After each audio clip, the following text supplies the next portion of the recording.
أعوذ بالله من الشيطان الرجيم بسم الله الرحمن الرحيم Assalamu alaikum wa rahmatullahi wa barakatuhu. May peace be with you. Today we are studying the very last surah of the Quran, surah number 114, Surah An-Nas. And in any book, the last chapter is very important because that is a concluding remark. And in Quran, the important aspect is that this concluding remark also completes a whole cycle which started with the very first surah, which is Surah Al-Fatiha, or the preface of the Quran, the opening chapter of the Quran. But there are six controversies which we have to think of before we start the surah. The first of all, we discussed in Surah Al-Falaq in very much detail that one of the very renowned and reliable Sahabas, Abdullah ibn Mas'ud, he was of the opinion that this surah and the surah before it, the last two surahs of the Quran, are not part of the Quran. And they were just prayers which were taught to the Prophet by God via Angel Jibreel.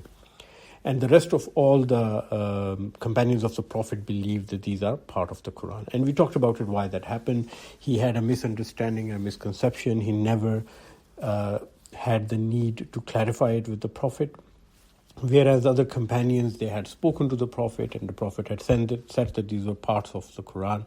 And at times people have used this incident to cast doubt about the authenticity of the Quran and saying that there are parts of Quran which have been added. But when you do research and when you look at the general consensus, you come to realize that these two surahs, the last two surahs, are part of the Quran. Then there was also some controversy about whether this surah was revealed in Mecca or Medina. Chronologically, where does it belong? And the answer is that it was revealed to the Prophet twice. In Mecca, very first revelation, and then again when the need arose in Medina. So it was sent down by Archangel Jibreel as a prayer for protection again. And what was the protection against? Again, we have a detailed story, very interesting story about a magician, sorcerer, Lubayd bin Asim, who cast a spell on the Prophet. And Surah Al-Falaq and Surah Nas, the 113th and 114th surah, were sent to take the effects away of that spell. Interestingly, the surah before it, Al-Falaq, it talks about external factors, the harms which can come from outside to a human being. And this surah, the whole chapter, is dedicated to the harms which can arise within the thought process of human being. And in Surah Al-Falaq, Allah Ta'ala is mentioned once, God is mentioned once, and four evils are talked about. Whereas in Surah Nas, Allah is mentioned thrice, and only one evil is mentioned, and that evil is doubt created in the mind of a human being. So this again stresses that the most important thing in life is not having any doubts and having a very clear view of things. And last but not the least, a very interesting part is about the Jinn. What on earth is a Jinn? How do we reconcile the concept of Jinn with the current day modern science? And again, a lot of criticism has been raised against Islam and Quran. It talks about invisible beings, invisible intelligent beings known as Jinn, and angels, of course. But the Jinn are the bone of contention among modern scholars. And many of our Muslim scholars from this century, I've seen, they themselves had some serious doubts about it. And just to appease the modern scholars, they have come up with many excuses and many ideas trying to explain the Jinn. And many of them say that they do not believe in Jinn because it sounds like a very primitive concept. And we'll talk about it when we come to the ayah which mentions the Jinn. So let's start with the first ayah. Bismillahir Rahmanir Rahim. Ayah number 1.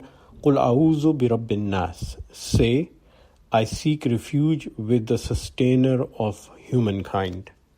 So four words are used here. The first word is qul, which means say. The second word is a'udhu, and we have already discussed, and we'll quickly go through it again, that ista'aza or a'uz is to seek protection, but it's a special kind of protection. Generally, protection is ijara. But auz is a kind of protection when you cling for dear life to someone. So you are holding on to someone for dear life, like a child clinging to a parent when he's in danger, and you're not letting go of the person you are taking protection with. And you're holding on to them, and you are seeking protection against something which is invisible, unseen. And here it's something very intellectual. Look into it. In the last surah, when we say "Qul a'udhu bi rabbil falak," that we seek protection from the Lord against unseen evil. And the next one is "Min sharri ma khalaq," from the evil of anything and everything that He has created. So the question arises, one point you're saying that it's an unseen evil, and at the second point you're saying evil of anything that He has created. So how do you reconcile the two?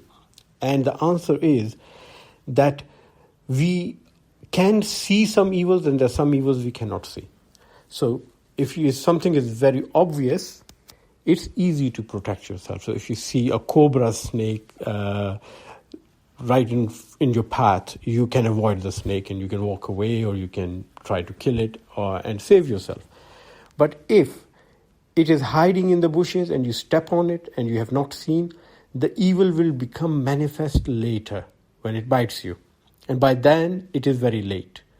And both of these surahs, Allah is saying that we should seek His protection from the evil of every creature that He's created before that evil harms us and before that evil becomes evident. So here again, the same concept is there.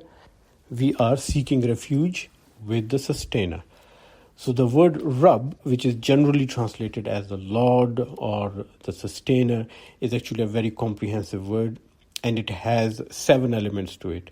So Rabb is a Lord which has total control of you, full authority, who has the power to make you, to sustain you, to care for you, to provide for your growth and development, and to protect you. So these 7 qualities have to be present for having the title of Rabb. So in general English, you would say Rabb is the Lord, the maker, the cherisher, the sustainer, the carer, the provider of growth and development, and the protector. And all of that is summed up by this one word with 2 letters in it, Rabb.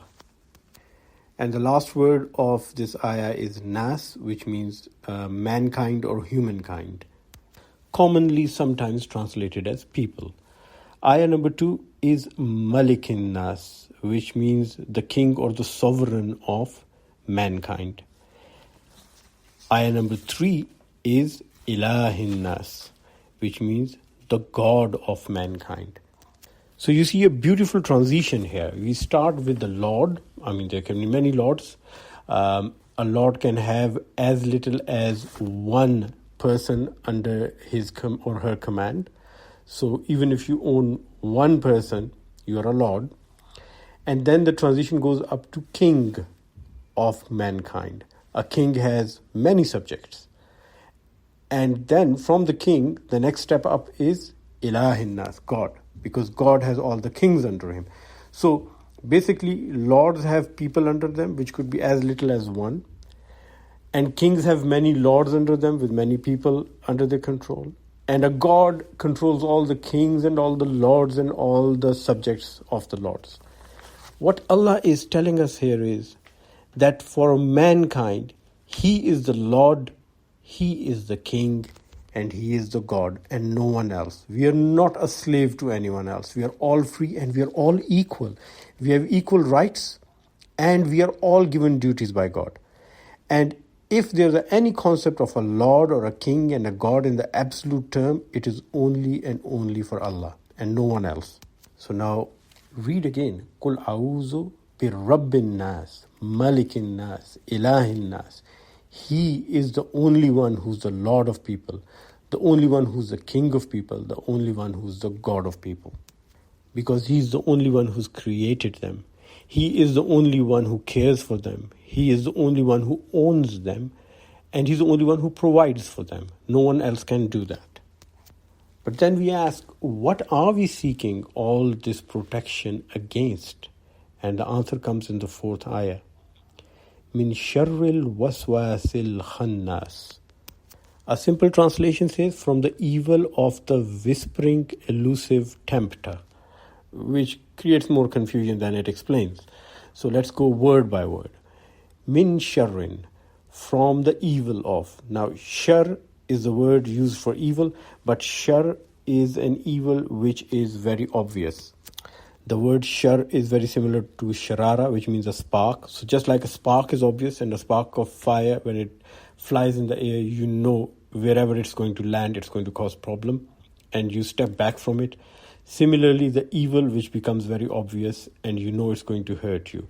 So you are asking protection. But we said auz is a protection you asked about unseen things.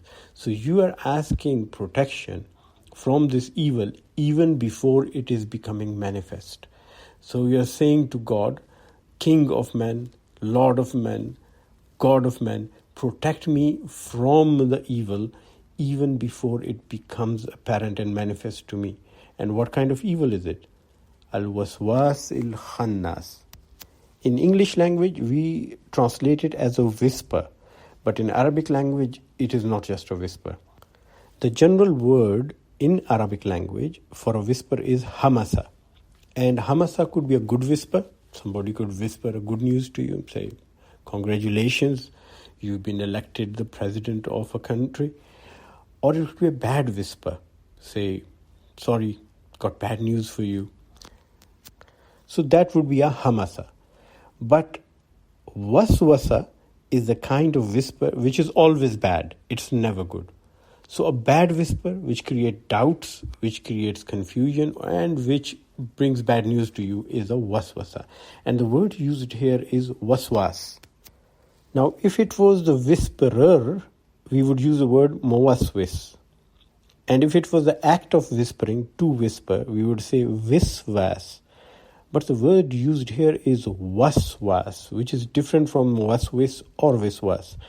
And this is a hyperbolic form. It means someone who is whispering again and again and again continuously, like an obsessive, compulsive, full-time professional whisperer.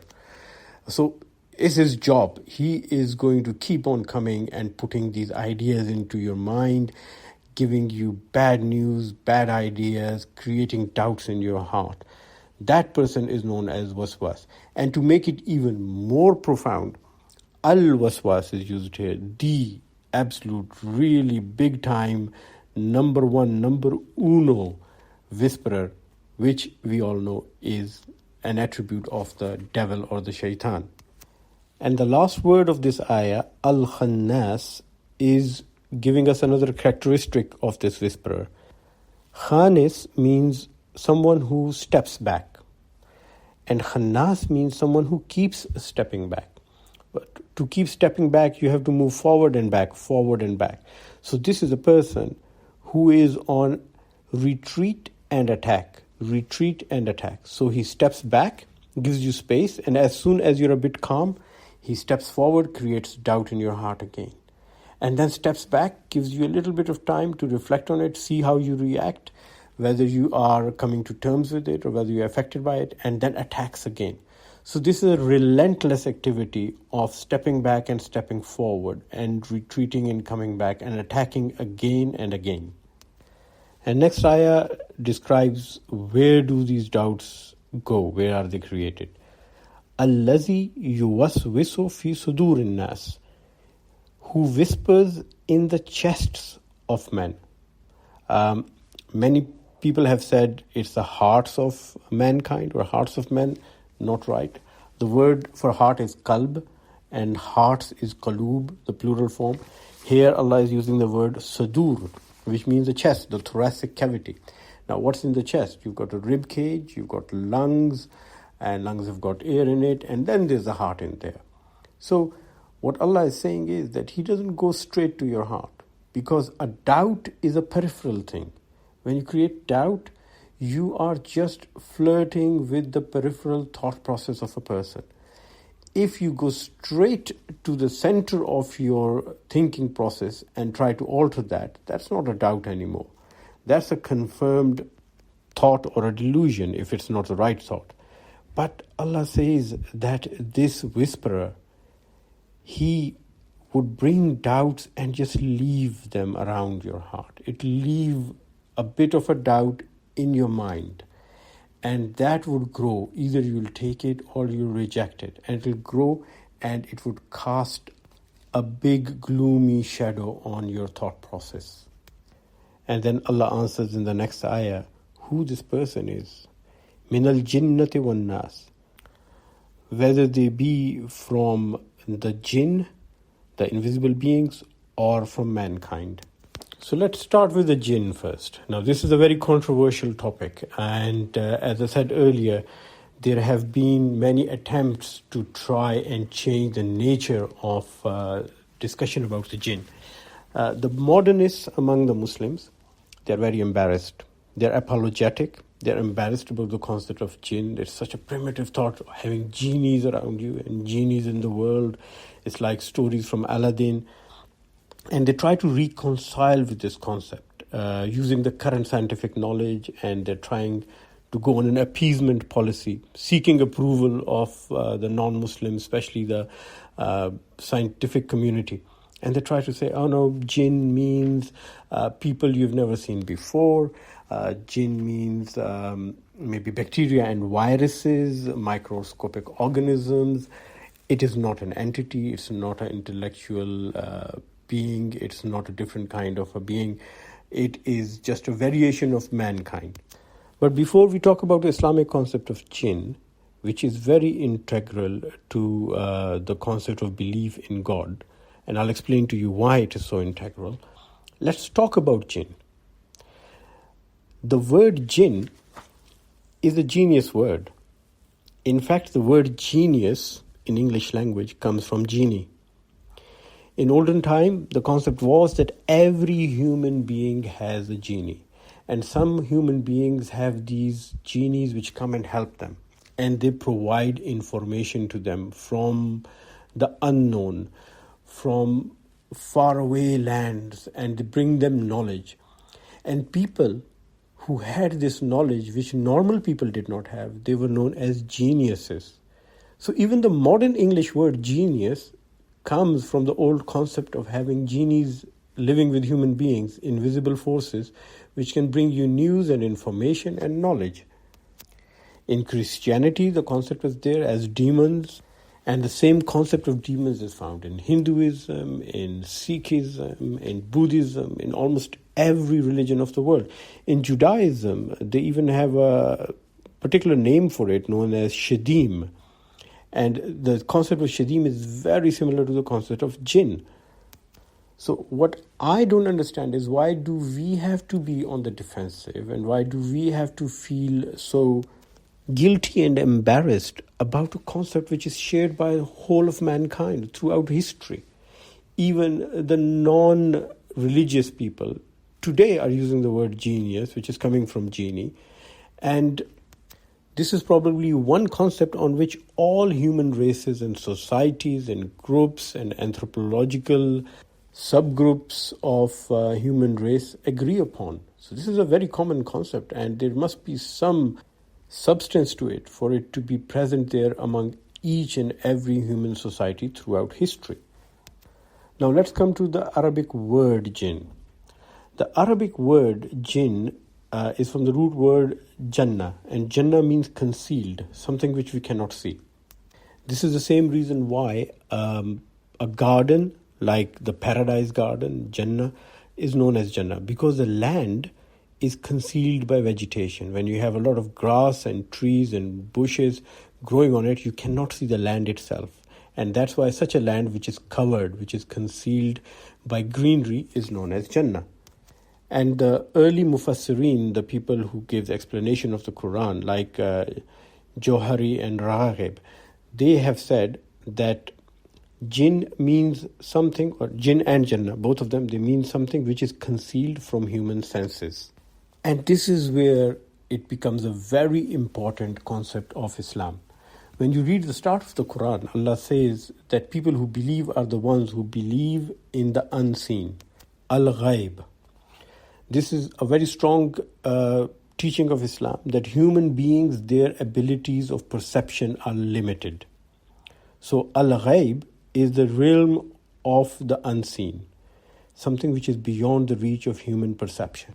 And modern science has proven that. We cannot see colors below the red color spectrum. We call them infrared. We cannot see colors above the violet color spectrum. We call them ultraviolet. We cannot hear sounds below a certain threshold. We call them subsonic waves. And we cannot hear sounds above a certain threshold, and we call it ultrasound. Similarly, there are forms of energy we can't see, like radioactivity, the gamma rays, the beta rays, the alpha rays. They exist, and they're very strong and very damaging, but we cannot see them. And Quran says that there are intelligent life forms which exist in the universe, but we cannot perceive them. Two of them have been explained to us, angels and genies, known as Jinn. There might be more than these that we don't know of. For genies, Allah says that they have been created from fire, and we know fire produces infrared heat, which we cannot see. So anything which has been created out of a source of energy which we cannot perceive of would be invisible to us. And the basic teaching of Islam is that humans need to recognize their limitations. They have to know that there's more to this universe than what they can see. And Allah is the creator and sustainer of all of the world and all of the creations, most of which and many of which we cannot perceive. Be it microscopic organisms like bacteria and viruses, or the dark matter in the space, which we say that 90% of the space, or more than 90%, consists of dark matter, which we cannot perceive and which we cannot see. Now, this last ayah, minal jinnati wan nas, it shows us the two sources of doubts which are created among the human beings. So one source is the jinn, which is invisible, intelligent beings that we cannot see and perceive. But the second one is humans. And among human beings, the whispering of doubts could be created either by the man himself, like you and me individually. We can have doubts in our heart created de novo from our own mind, or it could be from someone outside. And how do we counter that? So let's look at Quran in other places, especially when it comes to the jinn and shaitan and the evil and the demons who create doubts in our heart, how to combat with that. So in Surah Al-Araf, which is the 7th Surah, ayah number 200, and Surah Hamim, which is the 41st Surah, ayah number 36, both of them, they have almost the same ayah, which says that if you are tempted by Satan, then seek refuge with Allah. Surely He is the all-hearing, all-knowing. So the words used here are فَاسْتَعِذْ بِاللَّهِ إِنَّهُ سَمِيٌّ عَلِيمٌ. And the very next ayah in Surah Al-Araf 201, it says, indeed, when Satan whispers to those mindful of Allah, and those mindful of Allah are described here as إِنَّ الَّذِينَ اتَّقُوا, they remember their Lord, then they start to see things clearly. فَإِذَا هُمْ مُبْصِرُونَ. And this is a very interesting concept. So Allah says, whenever a doubt is created, a temptation is created in your heart, what you need to do is seek refuge with Allah. So you turn the tables on the devil. So devil is trying to take you away from God. In martial arts, there is a form known as judo. And in judo, what you do is use the force of your opponent to bring him down. So if somebody is pushing you, you pull them. And if somebody is pulling you, you push them. So you are using your force in combination with their force to bring them down. And that is the technique Allah is teaching you about shaitan. Every time shaitan comes to you and he creates a doubt, it's very frustrating. Because he does it again and again and again. Waswasil khannas. He attacks and retreats, attracts and retreats. How do you make it your power? Allah doesn't say, just defend yourself. He doesn't say, just put a shield there. No, He says, like the judo-style martial art, you take that force of shaitan, combine your force with it, and move it in the direction you want to bring him down. And how would you achieve that? He wants you to have doubts about the religion and be away from God. And every time he does that, you realize it and you seek refuge with God. So the more he tries to take you away from God, the more he tries to create doubts and worries in your heart, the more you remember God, and he becomes frustrated because his mission is to take you away from God. And by creating doubts and whispering worries in your heart, he is in fact getting you closer to God. And that's what Allah says, فَإِذَا هُمْ مُبْصِرُونَ. And people who are the righteous people, they start to see things very clearly whenever shaitan wants to create doubt in their heart. And how would we achieve that? The same way we learn to play judo and other martial arts. Practice, doing it again and again. And ayah number 35 in Hamim, Allah Ta'ala has described it. وَمَا يُلَقَّاهَا إِلَّا الَّذِينَ صَبَرُوا وَمَا يُلَقَّاهَا إِلَّا ذُو عَزٍّ عَظِيمٍ. But this cannot be attained except by those who are patient in adversity and who are truly fortunate. And sabr, the word sabr in Arabic is not just patience, it's persistence, it's perseverance.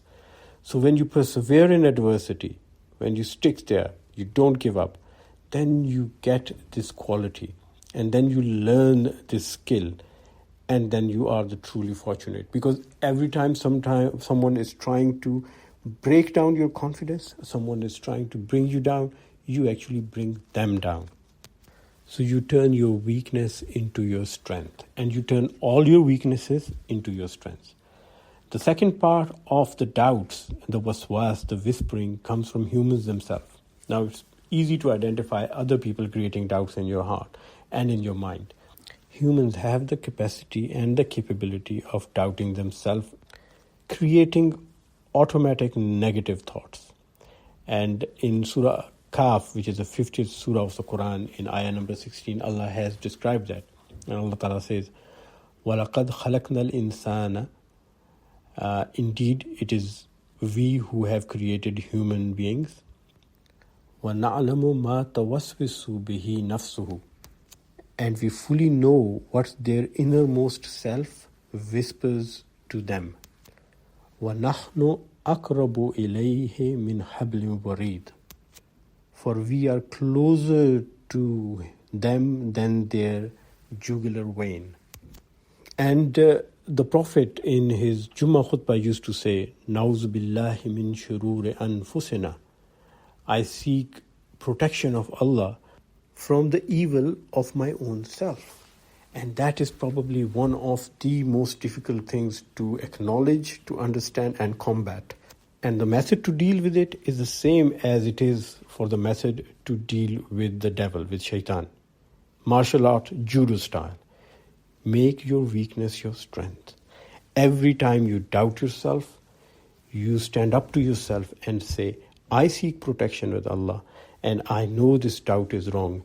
And even if this doubt is there, my God will protect me and turn my weakness into my strength. And this gives you such a strong connection with God. For example, there's a doubt in your heart. I won't be able to wake up early in the morning to pray my morning prayer. Solution, seek protection with Allah. Pray to Allah. Oh my God, I am about to sleep and I have this serious doubt. It's very late in the night. I won't be able to wake up in the morning to pray my morning prayer. I leave it with you. I leave myself in your protection and I pray to you to make it happen for me. And then go to a peaceful sleep without sulking about it. Another time, you have a temptation in your heart about anything. People can be tempted by drugs, they could be tempted by money, they could be tempted by anger. As soon as the temptation comes in your heart, make it your strength. Connect to Allah. Say, Allah, I seek your protection from this thought which has come into my heart. Help me to overcome it and protect me from its evil. And don't leave it. The message from Surah Al-Falaq and Surah Al-Nas is don't leave it for later. Immediately ask protection. Auz is the protection you seek before the evil appears. It's the protection from the unseen. So Allah is saying preempt it. Do it before if you can. What we tend to do is we have big plans. I'm going to take a nice shower, long shower. Then I'm going to dress up nicely and I'll catch a flight and I'll go to Mecca and I'll go to Kaaba and I'll stand in the center of Kaaba next to the wall and touch the wall. And then I'm going to ask for Allah's protection. And then I'm going to ask Allah to help me. Don't leave it. Allah is closer than your jugular vein. وَنَحْنُ أَقْرَبُ إِلَيْهِ مِنْ حَبْلٍ وَرِيدٍ. He's right there. You don't have to go to the mosque for that. You don't have to wait for the next prayer time. You don't have to wait for ablution. And you don't have to wait to go to Mecca. Allah says, I'm closer to you than your jugular vein. Right there and then, at the time, make your connection with Allah. And that, my friends, is the concluding remarks of the Quran. When the Quran started with Surah Al-Fatiha, it talked about installing and establishing faith by creating a connection between humans and Allah. And when Quran is completed and you come to the last surahs, it is talking about demolishing and dismantling doubt by creating a connection, a direct connection between humans and Allah. May Allah give us a true understanding of His message and succeed us in this life and the hereafter. Ameen summa ameen. Thank you very much for listening. Thank you to everyone who made this effort possible. As usual, especially Yasir Salim, who mashallah is making the videos and uploading them. May Allah reward him and all of us in this life and the hereafter. Ameen summa ameen. Assalamu alaikum wa rahmatullahi wa barakatuh.